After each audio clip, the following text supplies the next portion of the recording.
Российский, тот, который петербургский, Международный экономический форум.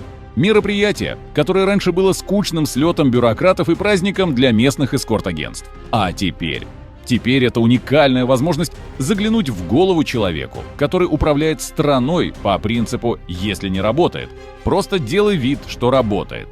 И должен вам сказать, что в этом году форум стал особенно интересным. Не из-за тем обсуждений, а потому что на сцену вышли два параллельных мира. Один — это мир Путина, сияющий, самодостаточный, где экономика империя в Европе, инновации пруд, переработка отходов на высоте, а война — главный двигатель роста. Второй — это реальный мир, где чиновники с каменными лицами пытаются как-то намекнуть: Владимир Владимирович, все не так хорошо. Вернее, все плохо. Вернее, все охуенно плохо. Но Путин, как и положено вождю, делает вид, что не слышит. В его реальности экономика цветет, ВПК локомотив. А гражданские отрасли – просто обслуга для войны. Причем сам он прямо заявляет: делить экономику на военную и гражданскую больше не надо. Все теперь единый механизм обслуживания фронта. То есть, если говорить проще, вся страна превращена в хозблок при армии. Цель не производство, не развитие, не экспорт, а эффективное и бесперебойное снабжение артиллерийских свалок на востоке Украины. И в этом есть своя логика. Искривленная, но последовательная. Путин не видит смысла заканчивать войну, потому что война и есть экономика. И чем больше всяких ресурсов ты туда вваливаешь, тем лучше ты себя чувствуешь. Как минимум на форуме.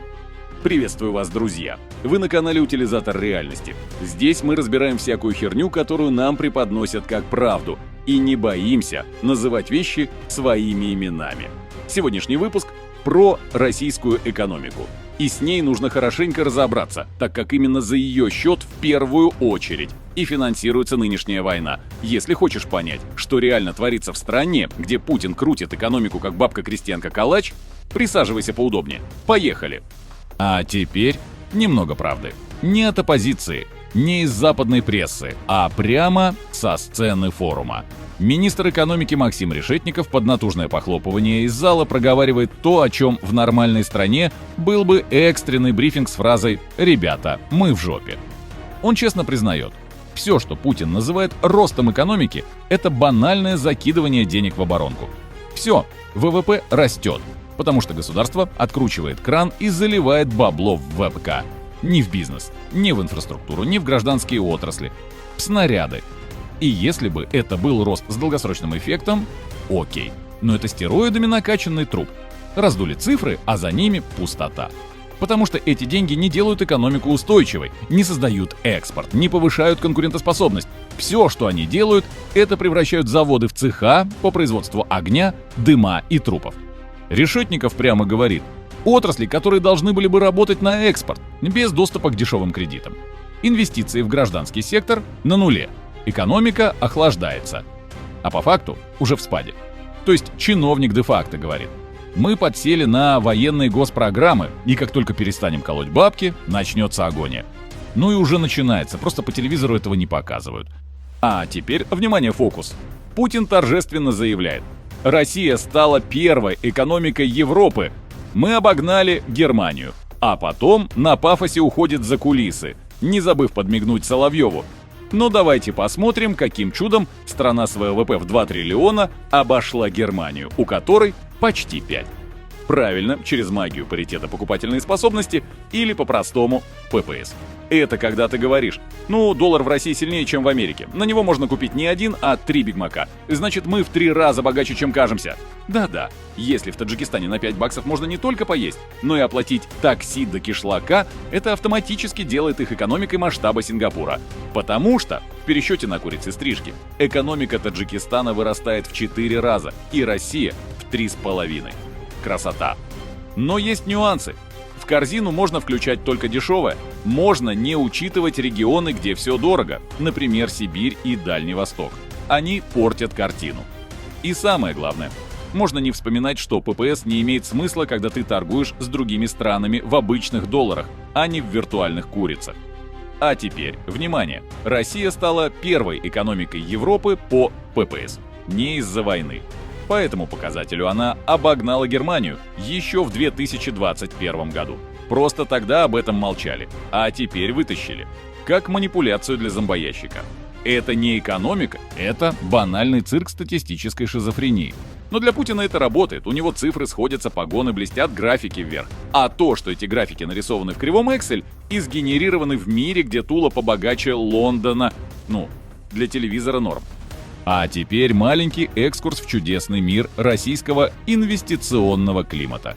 Пока Путин рисует идеальную картину экономики будущего, бизнес молчит. Почему? Да потому что для инвестиций нужна одна мелочь – хотя бы минимальный правовой порядок. А что в России? Суды – это теперь филиал прокуратуры и госбезопасности. Закон – не закон, если он не понравился кому-то сверху.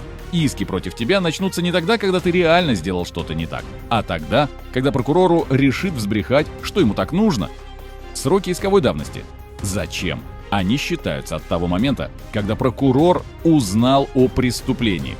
А прокуратура – существо капризное. Короче говоря, бизнесу предлагают либо идти в суд с закрытыми глазами и молиться, либо молчать и ждать, пока не придет беда. Инвестиции, институты защиты собственности забыли. Это СССР 2.0 с перманентным террором и без права на защиту. Именно поэтому бизнес перестал вообще упоминать инвестиционный климат. Говорить об этом все равно, что призывать дождь в пустыню с бензопилой. И вот мы подходим к главному. Вся эта виртуальная картина с номинальным ростом, всего лишь симулятор. 3 года войны дали рост? Да, на бумаге, но какой ценой?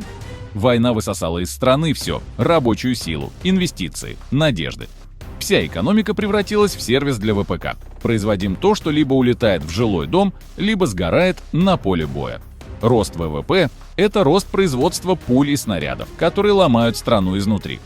Чиновники в кулуарах говорят открыто: так жить дальше нельзя. Бюджет трещит, ресурсов все меньше, а война требует все больше. Но Путин не слышит. Для него экономика – это сервисная служба, которая должна сглаживать неприятности, чтобы не портить настроение вождю. И все, что происходит – это публичный диалог между реальностью и иллюзией. Государство пытается достучаться до Путина и сказать: «Хватит, у нас экономический кризис, ты нам нужен живой, а не в фантазиях». Но диалог не проходит. Путину не нужны аргументы экономики. Для него война – новая нормальность, и она не закончится, пока не замерзнет ад. Буду, пожалуй, заканчивать. Вы были на канале «Утилизатор реальности», месте, где не стесняются говорить правду, даже если она жесткая. Надеюсь, что выпуск вам зашел. И если так, не забудьте поставить ролику лайк, чтобы YouTube продвинул его чуть повыше. Ну и, конечно же, подписывайтесь на канал, если вам нравится, что я здесь вам рассказываю. Впереди еще много интересных, важных тем. Правда всегда горчит, но она спасает. Не дай себя утилизировать. До скорого!